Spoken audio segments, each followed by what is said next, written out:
Okay, so this is my testimony.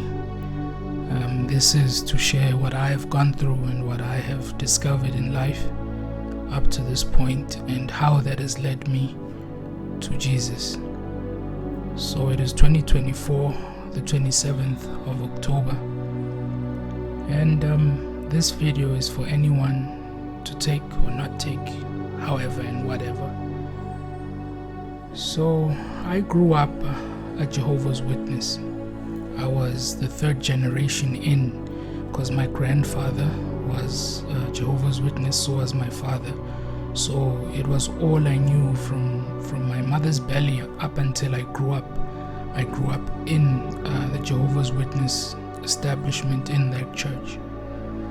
So from a very young age, I just didn't feel comfortable there. I didn't witness God there. I didn't feel love there, and I didn't see the working of the Holy Spirit anywhere there. So from a very early age, I had already checked out. I was just going to honor my mother and father, but they could also tell that I wasn't really into this thing, and they couldn't understand why. So eventually, when I became a bit older, I started to turn back. Whenever they'd say they want to go to convention or one of the functions, I'd just not go. Eventually they left me because I'd come of age. I turned my back on it, basically. And the reasons, I saw a lot of witchcraft there. There was just no love there. There's gossiping, there's this pursuit of status, pursuit for positions within the church, and backstabbing, and most importantly, it wasn't the correct doctrine. The theology there is very contrary to what I would say God is. Whenever I'd go there, I felt disconnected to God. I'd find I'm more connected to God in doing things like listening to secular music, and that's not how it should be. So as a result, that kind of damaged me, because I started generalizing and saying all religion is therefore just a non-existent entity. I mean, people, they say this about God, they say that about God on a Sunday or wherever, and they don't live that way. I thought that's just what it is. It's just one of those things that on earth we do, but we don't really take seriously. So I went on with my life. I turned my back on it. I lived a normal life.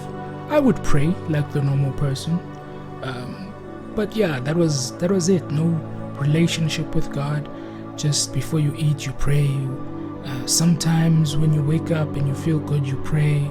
When you're in trouble, you pray. Just a normal, dry, lukewarm life with no particular substance, So as it is, I would like to say that something I've learned now is that every one of us are born with a gift. We have destinies. We have a purpose in God that He brought us to this earth for. And if you do not know what that purpose is, and you do not draw close to Him for Him to reveal to you what He brought you here for, the devil will use it. And the devil doesn't use it like God does, because Jesus said His yoke is light. The devil comes to destroy, to steal, and to lie.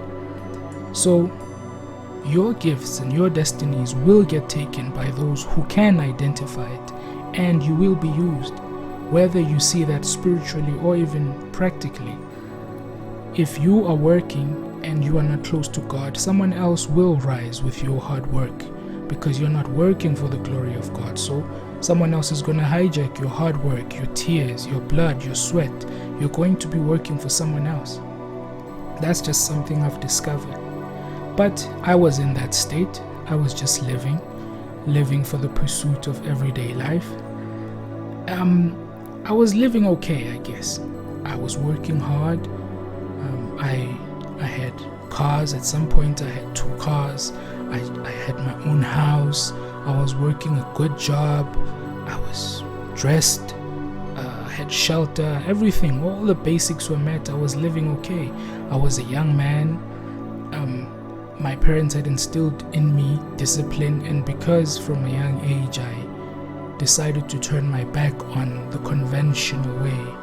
I did a lot of research and studied a lot, and I pushed really hard. I didn't know, of course, that God was giving me all of those things. I just thought, hey man, if you work hard, you get what you deserve, you reap what you sow. Okay, that went on until I was working, I was living okay, until I reached a point where there was no meaning in my life. You know, I'd come back from work and here I am in this house. I don't know now, okay, what now? You know, well, where's the happiness, where's the fulfillment now? Because I was like a nobody because I had turned my back on the religion and therefore most of my family. So there I am now, toiling and just living for the sake of living. I had lost a lot of people I loved at the time. I lost my grandmother, my father. That really messed me up because they were staunch believers in God, in that religion.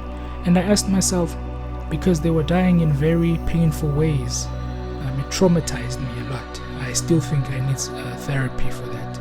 I asked myself, why are people who believe in God so much dying like the most terrible sinners? You know, they go to church maybe, or convention, how it's called in Jehovah's Witness. They go there 4 times a week. They go to conventions, but why isn't there God protecting them? Why are they dying like this? So it left a big hole in my heart, and it made me even more resentful and hateful of religion, you know. So I started to rebel. I rebelled. I did it all, man. I was living a sinful life. Fortunately, some things that you were taught as a child, they stay with you, so you're stopped. You don't go beyond a certain point. Till this day, I think that might have helped me because I was going a bit overboard until I met someone who would change the course of my life forever. Now, I met someone who firmly believes in Jesus Christ at the time, but this person was going through their own challenges. They were severely hurt and enraged and angry. So there I am, just a sheep, not knowing what is what, not knowing how evil life can be, and not having any protection, you know, as far as spiritually. I was just vulnerable. So I went through a lot in that area of my life. You know, there's incidents with the police, there's spiritual attacks, there's psychic attacks, demonic attacks, there's drugs, there's everything you can think of. I was using things like psilocybin, mushrooms, encountering entities in the astral realms because I had researched a lot in trying to find why do people die when they live an assumedly good life. That was a very dark area of my life, and sometimes when I sit and reflect and think, I don't know how I survived that time of my life. It was so bad that it led to me losing credibility in my workplace, and that made my time at work very difficult.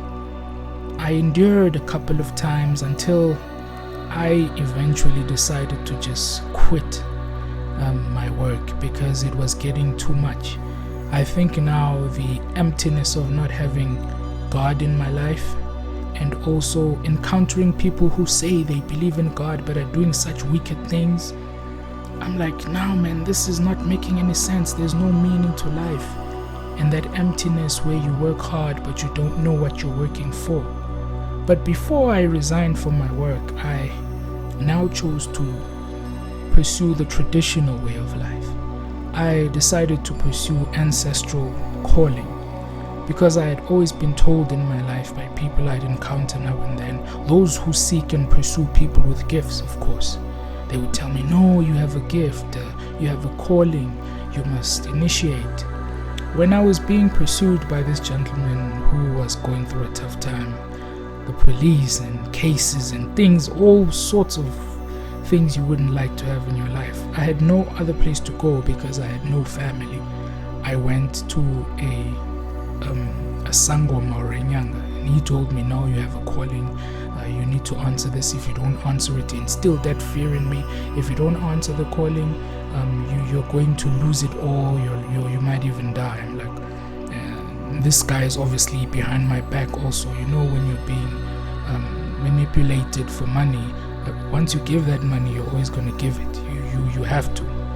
Right, so I take up my mattresses, so to speak, and I go on the initiation. I do the initiation and I complete it. After completing it, there was this period of quietness. It's not peace, it's just quietness. And then things started getting even worse. Now it's worse at work, it's unbearable. I'm now giving up. I'm losing hope. I'm being hopeless. I'm getting depressed because I'm seeing now. I tried to pursue life spiritually through God. It didn't work out for me.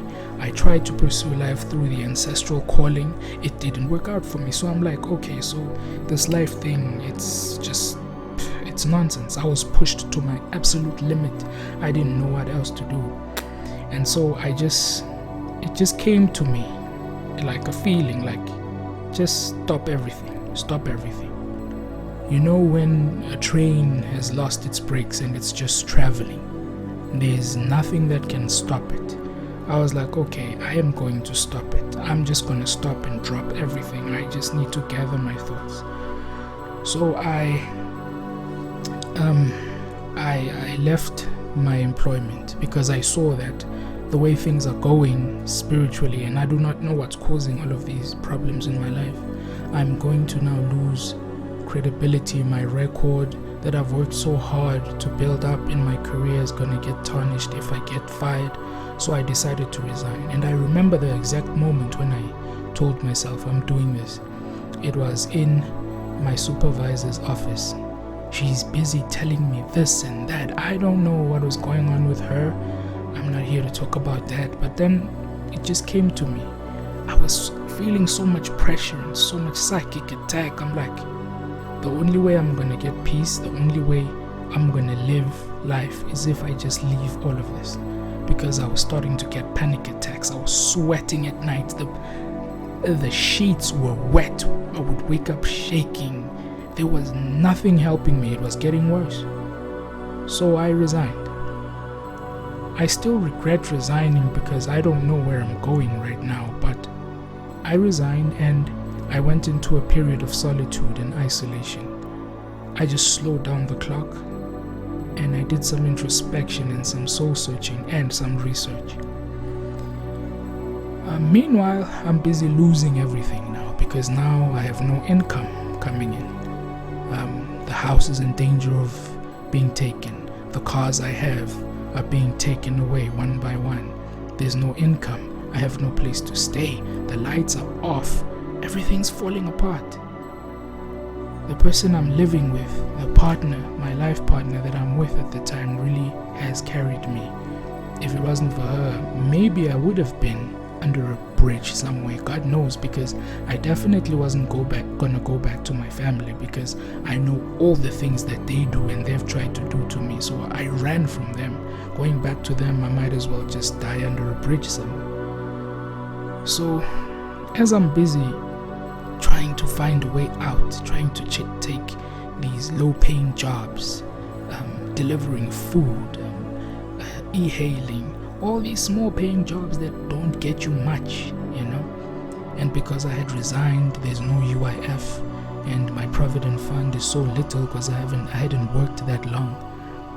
Here I am with all these qualifications, but I'm going through this. I'm like, what is going on? Until one day, I have an encounter with Jesus Christ. And my encounter, I was in hell. So I see myself in hell. I can recognize it's hell because everything is red, it's hot. And there's these bunch of skeletal beings with flesh that's peeling off of their beings, like they are not human. You can see this is either a demon or some weird thing. I see them coming at me like they're coming to get me. But because my mind is so foggy and I'm so far down in the valley, down low, I could barely remember what was going on. But what I remember seeing a white robe in front of me, a man in a white robe, collecting all these demons, because I don't know how many of them were there, collecting them into a bunch and pushing them away. But one got away and it came at me. Now, what I noticed, when a demon possesses you, it's sort of like it swallows you, then it enters your body, and then I wake up. And from that day, I've been getting so many revelations in my life. My whole character is changing. Things that I used to do, I'm no longer interested in. Now I'm a work in progress. I'm by no means free from the person I used to be. But this is just a testimony to show that no matter what happens to me, whether I lose it all, whether I never get back to where I was, or whether I never get my life together, at least I will know that my soul is with Jesus Christ. To me now, that is the most important thing. Going from a person that lived material, just living a lukewarm life, to the person who says, I don't care about anything else. Even if I die today, I know that Jesus Christ will take my soul. That gives me the greatest peace I've ever seen in my life. No religion has given me this peace. No asset that I've bought has given me this peace. Not seeing any amount of money in my bank account has given me this peace. No initiation, no twasa, no banyang or anything has given me this peace. It's a peace you feel in your heart and you just want to cry because you can't believe that. Does Jesus really love me so much even though I have forsaken him and pursued a life so contrary to what he wants? It has given me so much peace. I'm still going through this dark night of the soul. I'm still trying to recover everything I had. But I know that I put everything in his hands. And that gives me peace. I can sleep at night. Something I couldn't do for such a long time. I can feel myself changing. And the impartation of the Holy Spirit in my life, it's like a language that I can speak to God without even being vocal about it. It's the most beautiful thing for me in my life. And it's also taught me forgiveness. I've been wronged by so many people in life, and I never thought that I would be able to forgive. But I really don't care about anything else at this point, because Jesus is the only God that has manifested in my life, no other. And I've tried every religion. I've read the Quran, I've read the Gita Vida Gita, the Hindu scripts, Tibetan Buddhism. The only thing I haven't done is Satanism, Zen, the Tao. But the only God that has come and shown himself in my life is Jesus Christ. So if you're ever in a dark place, you don't know what to do, I'm saying this is what has worked for me. And I will say what ends up happening, but I don't really care what happens because I know my soul is secure. And that is my testimony. Thank you.